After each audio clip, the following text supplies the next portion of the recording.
CenturyNext Bank is proud to sponsor Digital Weather Desk with local meteorologist Jared Floyd. The Digital Weather Desk is your local source for the latest weather information to help keep you and your family safe and to plan your week. You can follow us on our social media platforms, download our app, and you can also find us at digitalweatherdesk.com. The Digital Weather Desk, Powered by CenturyNext Bank.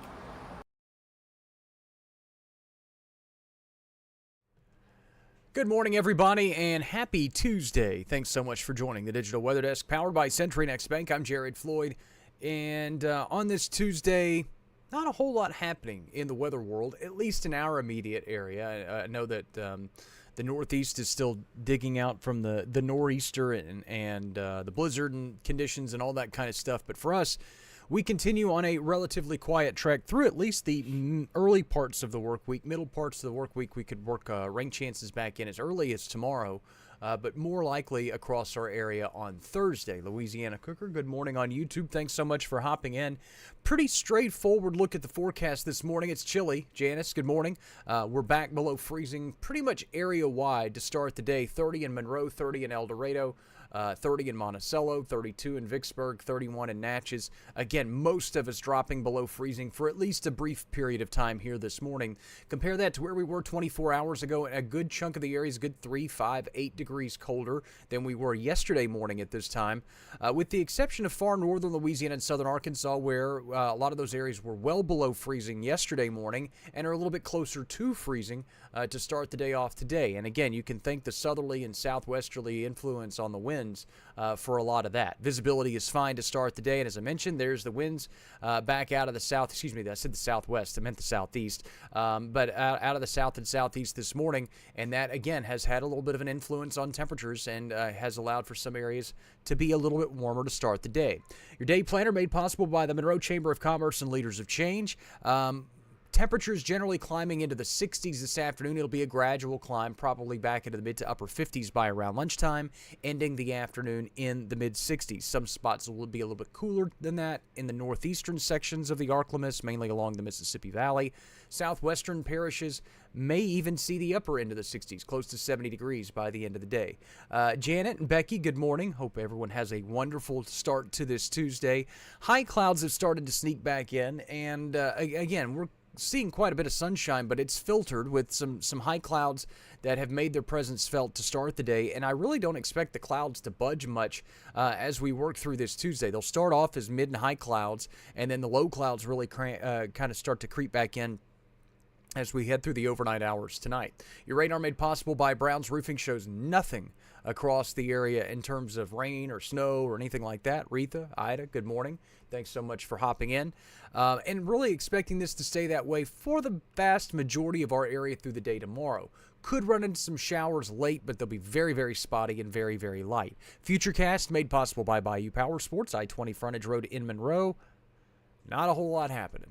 But the one thing that I'll say that you take away from the Futurecast here is it doesn't really advertise the high clouds that we're encountering.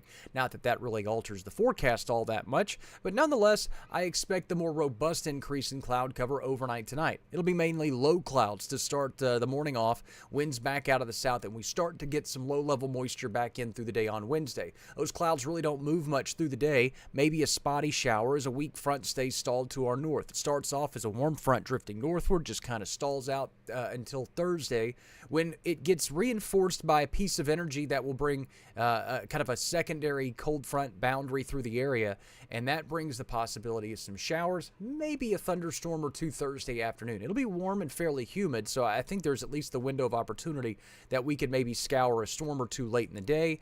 Rain chances start to thin out from northwest to southeast from Thursday night into Friday morning. Skies will clear after that. High pressure moves in, and we'll be slightly, briefly cooler for Friday, but then temperatures rebound pretty nicely through the remainder of the weekend, probably back into the 70s by then. May, Karen, good morning. Thanks so much for being part of our Tuesday here at the Digital Weather Desk. Faye says she needs to know the weather for today and the rest of the week. And, well, we're just, like I said, it's pretty quiet, to be honest with you. Aside from some showers on Thursday and maybe a thunderstorm or two, most of the rest of the week is pretty quiet. Upper level pattern continues to filter in a lot of northwesterly winds, which is relatively dry as we are still kind of under the influence of this high-pressure ridge aloft, which has been sandwiched out over the Baja coastline over the last couple of days.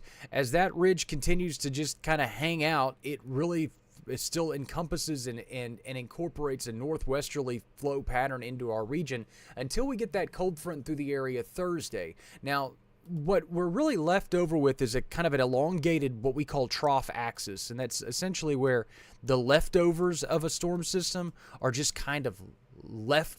Well, that's exactly what they're doing. They're left over across the region. And that trough axis can kind of get strung out across parts of the area and leave some lingering impacts. Sometimes it stalls a weak front across the area, although I don't really expect that to be a big problem this go-around. But the lingering impacts keep us in that northwesterly flow at least through the early part of the weekend, which keeps us relatively dry. That high-pressure ridge starts to migrate eastward and keeps us quiet through the early parts of next week. But I will say that this storm system here is something worth watching by the end of next week. I don't necessarily know what that means for our area because, again, a storm system that sweeps due east could be stormy. One that dives southward could be quite rainy. One that gets absorbed into the upper level pattern and goes north brings little to no impacts for our area. So, again, it's kind of a tough call, but it is probably going to be our feature that we have to watch at some point next week. That's about it. That's all I can say about that. Joy, Trish, good morning. Karen asks, will it be a good weekend for cleaning the yard? As it stands right now, yes. Looks like it'll be a great weekend to do anything outside, which is good news for me because I've got a lot of outdoor stuff I need to get done. And also, to be honest with you, it's time to throw some steaks on the grill. Doggone it. Mid-60s for highs today. The clouds return. Winds will be breezy out of the south through the course of the day. We stay breezy tonight as lows fall to near 50 under increasing clouds. But we will be noticeably warmer than we were this morning, where a lot of us were close to the freezing mark to start the day. Ben, good morning. Thank you so much for the kind words. I appreciate it. And that's exactly what we're here for, to provide a daily weather presence so you can plan your week, then extensive coverage when you need it, whether it be ice storms, severe weather, whatever. So we're glad that you're enjoying the new platform, and thanks for being part of it. 7-day forecast made possible by 3B Hardware shows the mid-70s through the rest of the week, beyond today. Low 70s maybe on Friday. I really haven't tinkered with the numbers much from where I left them yesterday just because I don't really expect to see a lot of significant ebbs and flows. Friday may be a smidge cooler than what I indicated here, but we'll keep an eye on that. Again, the morning lows fluctuate more than the daytime highs over the next week. But the best chances of rain will be Thursday, maybe a thunderstorm. The severe weather threat looks incredibly low. So this just looks to be a storm system that'll bring rain, maybe a few thunderstorms, and even the rain totals are kind of meh. It's really lackluster rainfall, which is a downside because it's very dry. We're still quite breezy across the area, so the fire weather risk will be higher than normal across the area, but it's not necessarily as high as it was yesterday because our winds are out of the south and humidity values should be climbing through the day. That said, if you could avoid burning things until we can get some rainfall, probably a good idea. Diana Matus, good morning. Claudia, good morning. And that's how the forecast sits on this Tuesday, February 24th, 2026.